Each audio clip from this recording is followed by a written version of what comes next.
Hello, everyone. Welcome to join us. This is Dr. Z. Welcome to continue our conversation about technology and education and how our teachers can, get ready for this new age of education. So here we go again, Dr. M. Thank you for staying with us and continue the interesting conversation. Thank you for having me. So last episode we talked about data, safety, use of data, how to share data, how to talk about ethics or you know um, explain the ethical issues with children in a developmentally appropriate way, and how important it is to promote a positive experience and feeling about themselves. Related to that, I think is whenever we talk about data, the most recent discussion about data is artificial intelligence, right? Because it has artificial part of using data, but it also recognized as intelligence for it can think for itself. I mean, from the word, okay, from the word. Um, it also scares some people. Like I have to be honest, I was scared when ChatGPT came out, and then I just typed in something that had been troubling to me. Like I've been thinking about making an assessment for assessing young children phonological awareness, sound knowledge for a while, and I still couldn't figure out what's the best way. And I asked ChatGPT, scarily, it come out with assessment tool for me that actually was good. Then I started to have this crisis, identity crisis. What am I supposed to do? I'm gonna lose my job real soon. So what do you think about the recent development in artificial intelligence?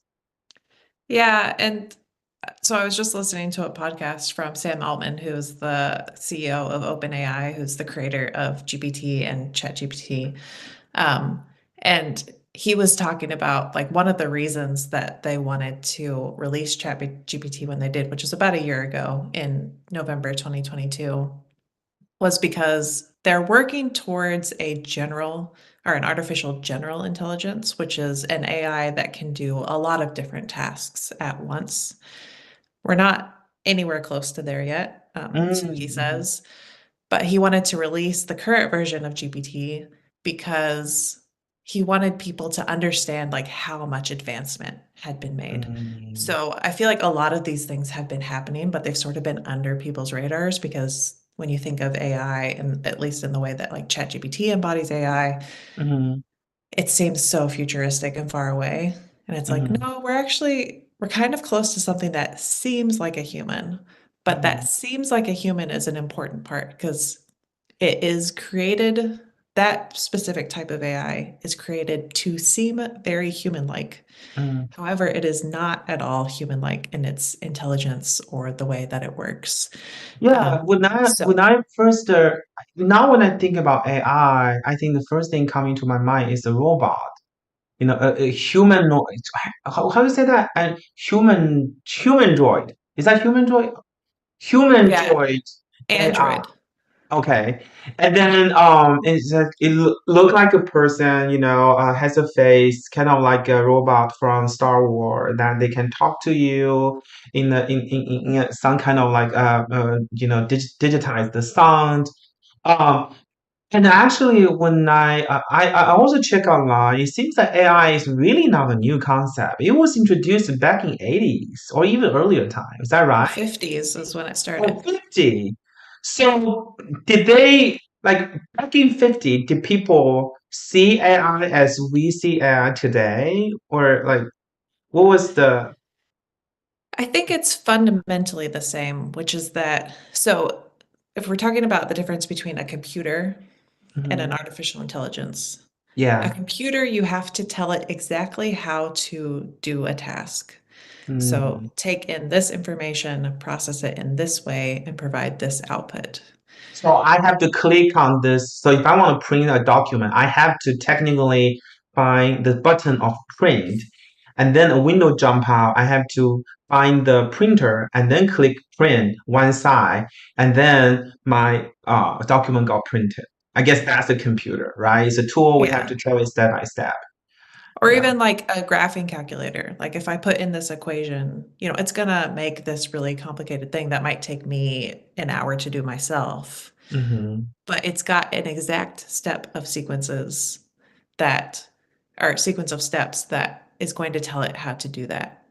Whereas Okay. AI is a little bit different in that it has what we call neural networks, which are it works sort of like a human, that it's trained and we Hmm. don't really understand how they work, Hmm. but you give it information, it uses this processing to Hmm. process the information in some way, and then it gives you an output. Yeah. So it kind of like Alexia, help me find a menu or help me find a recipe for steak. And then Alexia just automatically search online based on the data. She's been hearing me complaining with my wife how rough the steak was and how hard to cook a New York strip. And Alexia going to find the best recipe ever that, may meet my criteria of taste. And then automatically send to the printer that closer to the kitchen where we can have the print version of the recipe. I think that's the AI, right? So he kind of rely on the data she's been collecting over time, quickly analyze by themselves like what we actually need, and then create something for us to use. Yeah, and Alexa or any of those other smart home are great examples of AI, even though like they're not anyone who uses Alexa or Siri knows Mhm. that they're not that smart. Yeah. But the big advancement there was the natural language processing. So that the natural language Mhm. processing, being able to understand a human speaking and like take that as input was a huge Mhm. advancement in artificial intelligence because previously they were trying to figure out how to like use process sound waves and match it up to speech, and it turned out to just be this absolutely impossible problem. But they started giving it sound bits and saying, this is what this person's saying, and you do that hundreds of thousands of times, and it Mhm. develops this neural network of understanding how to translate human speech into something Mhm. that the computer can understand. And so that's how AI works. Mm. So if we look around ourselves, like look around our surroundings, I think so. Our smartphone is AI, is it? But like um the cleaning robots, like the automatic clean or automatic vacuum may not be AI because we have to program the route for them. So they just follow the route to do everything. Um, so our cars are not AI, but if our cars have apps embedded and understand, like our destination, like, it embedded information about our workplace, our home address, and they automatically recommend a route for us to go every time we drive it, then that counts as AI, right? Because it relies on data and make decision. Okay. Yeah. Or like self-driving cars are AI, Mhm. much in the way that like a robot vacuum is AI because it's using Mhm. sensors to map Mhm. its surroundings instead of Mhm. you having to, like you said, program it, go here, then do this, and then go that. So it seems to me, maybe I'm wrong, but it seems to me that when humans use AI, we are very passive. It seems we are just asking AI to do something for us. It seems we don't need to do anything. Is that right? Oh Well, no. so I'm glad that you had a good experience with AI where you asked it about the assessment and it gave you something that's Uh-huh. usable. I've also Yeah. had plenty of experiences where that has not at all been the case. Whoa. So the way that AI works best right now, at least tools like ChatGPT, Hmm. are it's great as an assistant to help you do tasks. So my favorite way of using it is say I needed to write a letter of recommendation, which is not something I do every day, so I don't have like a good skill set around it. So I might go to ChatGPT and say, could you tell me how to write a strong letter recommendation? And Mm, instead of like looking up websites about how to write strong letters of recommendation or looking up examples and trying to figure it out myself, there is a lot of information about how to do this task that already exists. I just don't know it. So that's how I like to use AI right now is for a task that I know there's a lot of knowledge or skill or something about. I can ask ChatGPT to help me do that task and I don't have to figure it out myself. mm, yeah. And then we also need to, so from that perspective, we also need to do a double check, I guess. It's after ChatGPT or whatever AI generates something for us, we have to double check that's exactly what we want. I think that makes sense, especially like if we use Google Map, right? That happened to me twice. Is they give me this best route. Like if you follow this route, you're gonna reach your destination like in 2 minutes. And then they led me to a cliff. Like my destination is right under the cliff. They asked me to drive 50 feet and I will be there. Like definitely we shouldn't just trust, what AI generate. And then it's really hard to blame it because from above, from the satellite, yeah, it seems right there. Based on the data, based on the calculation, all the correct, analyze. Here's the best that they can provide. But still, there is possibility and risk that they generate something does not really meet what we want. So we still need to play an active role to check what's generated by AI and to personally make judgment, whether we should use it or not. Yeah, and Right. that evaluation component is a critical skill that a lot of people are upset that ChatGPT can write an essay for a student. And Mm-hmm. it's like, well, it can write an essay. The way that I'll explain how it works, so that you can understand better why this is. But with the way that it works, it's going to give you like the most generic essay possible. And so Mm-hmm. being able to evaluate what parts of that you want to keep, what parts of that you want to add an example to, like from your own experience or all that Yeah. sort of information, that's a really important thing. But Mm-hmm. so the way that I'll talk about how ChatGPT in particular works because it's, I Mm-hmm. think, really important to using it well is to Mm-hmm. understand how it works. Yeah. And so ChatGPT is GPT stands for Generative Pre-trained Transformer. So Oh. its purpose is to generate text based on literally like billions of data points that it has Mm-hmm. about Mm-hmm. text.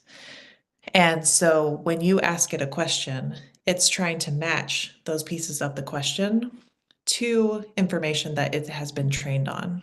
Mm-hmm. And then when it creates a solution, what it does is that it figures out what's the most probable word that I should start this answer to. And then it says, what's the next most probable word? What's the next most probable word? Next. And Oh. so it just does this sort of chaining on and on and on until it figures out the next most probable word is nothing. And Mm-hmm. that's where it gives you that response. And so I that's see. also why it can hallucinate, because if you take a wrong Oh. turn in one of those words, you're suddenly not on the train of what you asked it to do. Mm-hmm. You are suddenly on the train of something else, but it doesn't know, like, it doesn't comprehend the answer that it's giving you. It's just giving you the most probable word. So that's why it seems very fluent. It's very like easy to read usually. But Mm-hmm. it's like I said, it's typically if you're going to write an essay with it, it's very generic.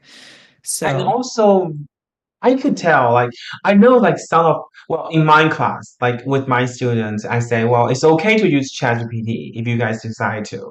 And I actually encourage you guys to try it. Try to see, what kind of lesson plan that AI can create for you. And you make your own judgment as for whether you want to use it or you want to modify it, you want to perfect it or whatever.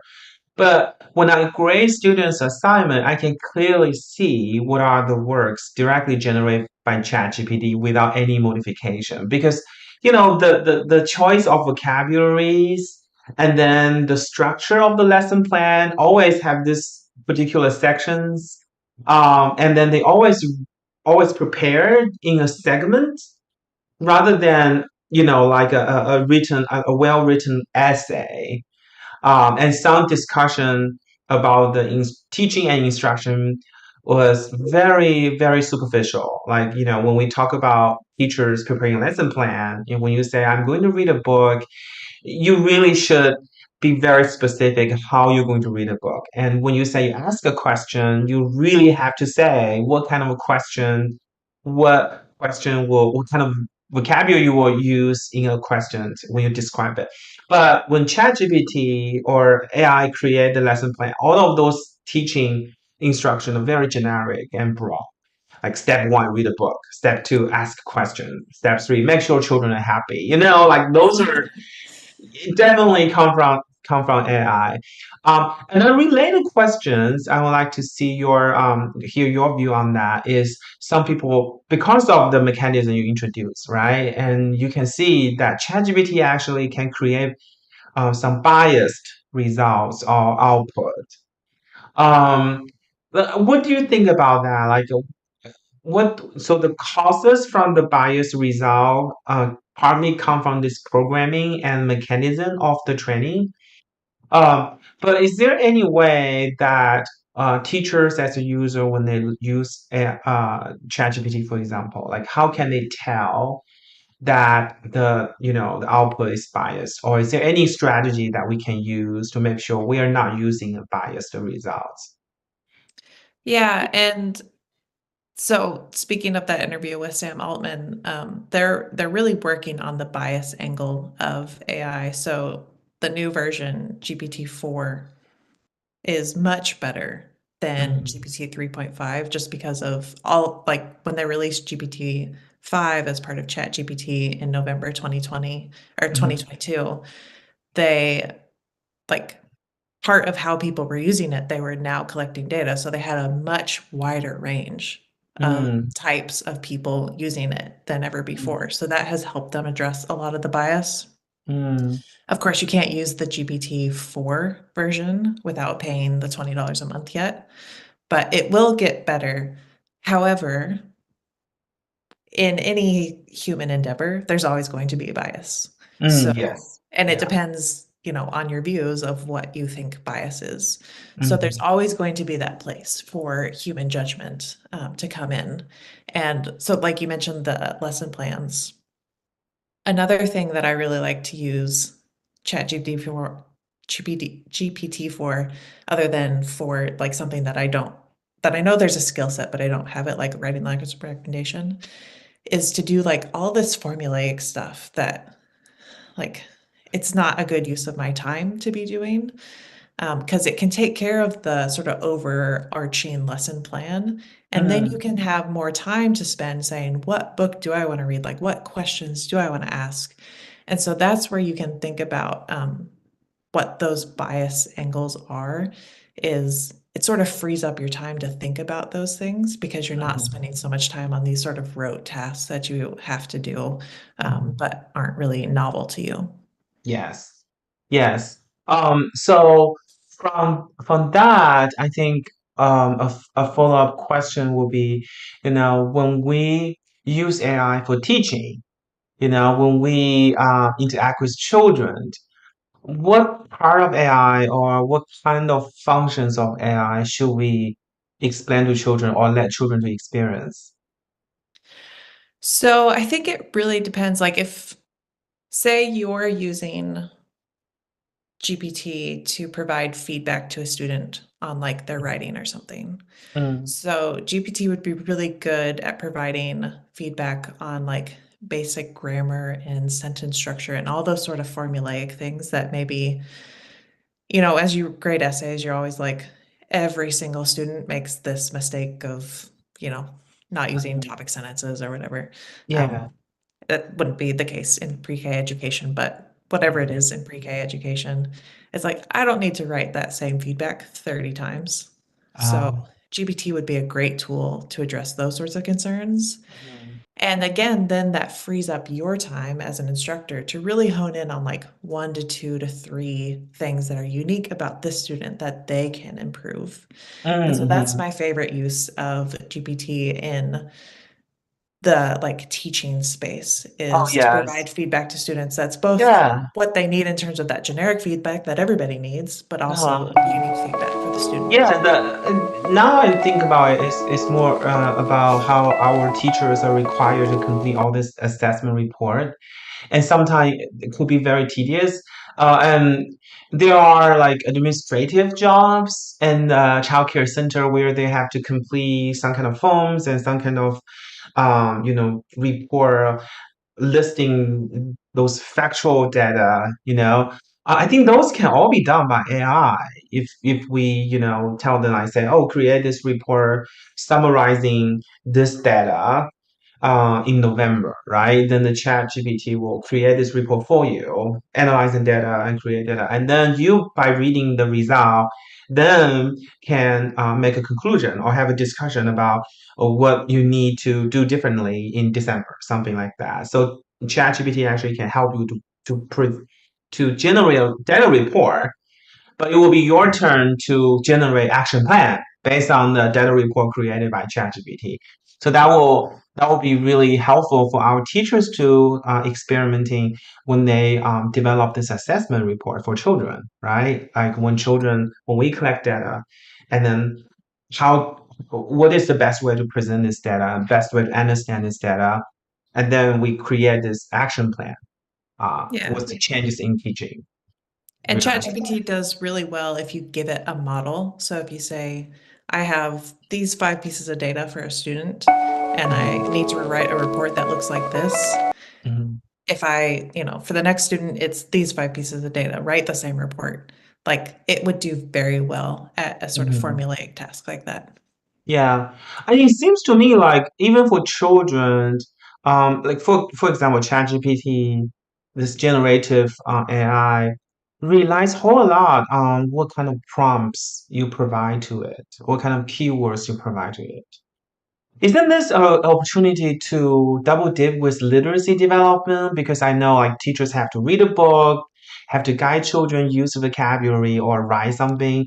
Maybe we can, guide children to experiment using vocabulary as different prompts just to see like what AI can generate.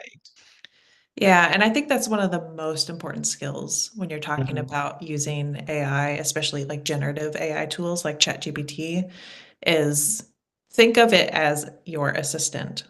However, most of us have never had an assistant before. Right, yeah, I know.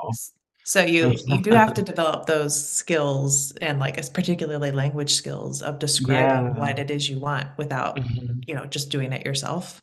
Mhm. Um, and there's a lot of tools available, like a lot of tips available around what's called prompt engineering.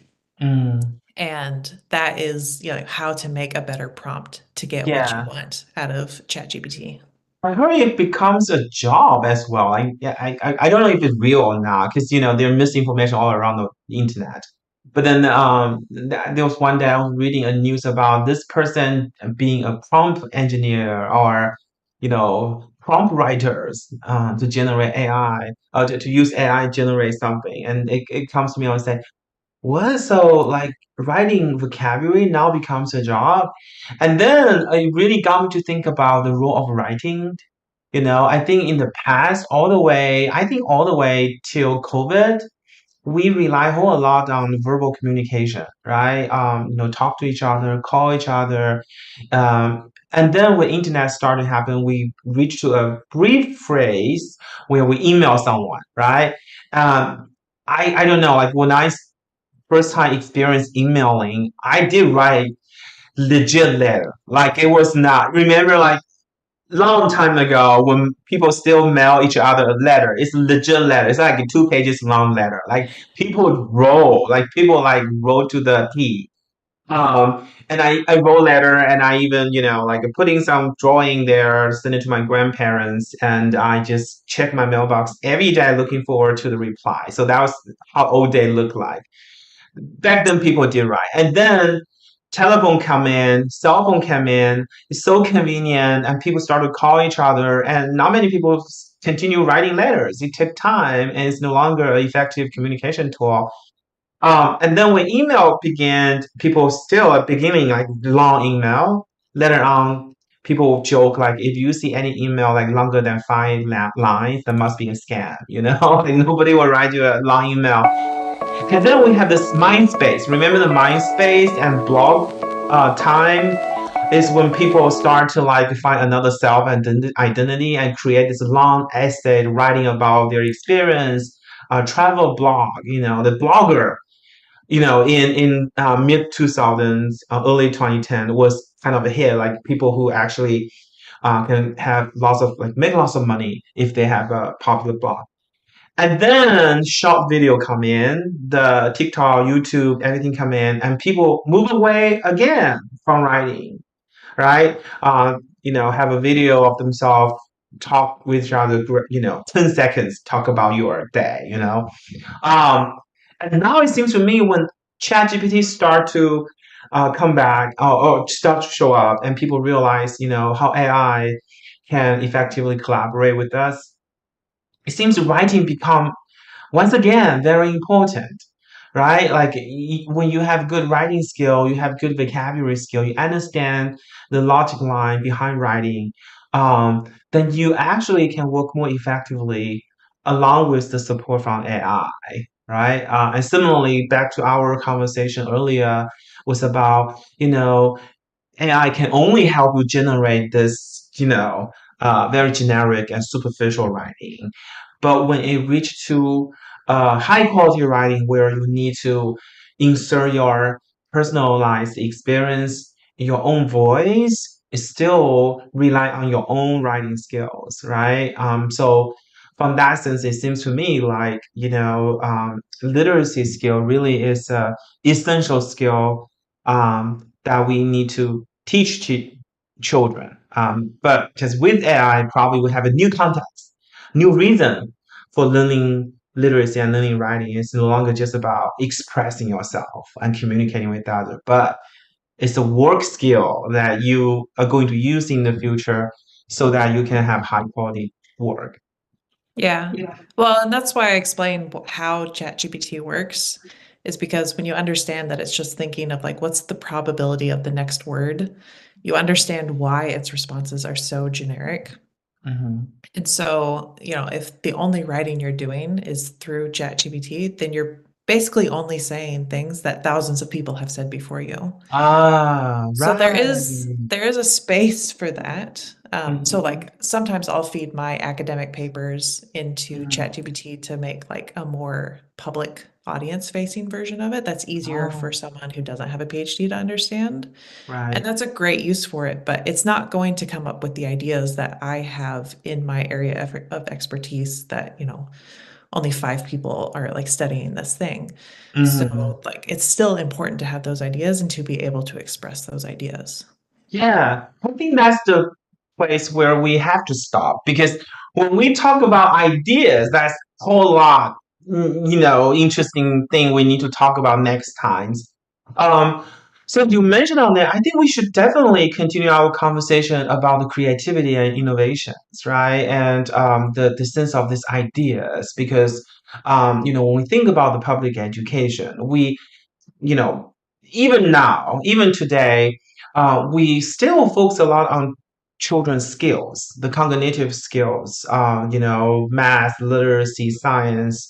It seems creativity and innovation are the missing pieces in our education. But then, like Dr. M say, this era of AI kind of show us or demonstrate that creativity and innovative thinking and ideas are something really differentiate human from machine. And there are lots of works we can do related to that, in the field of education when we work with children. So we will definitely continue this conversation for our next episode is we focus on how we can guide children to, develop or experience creativity with AI and technology. All right? Okay. Thank you for joining us, friends. I will see you next time. Bye.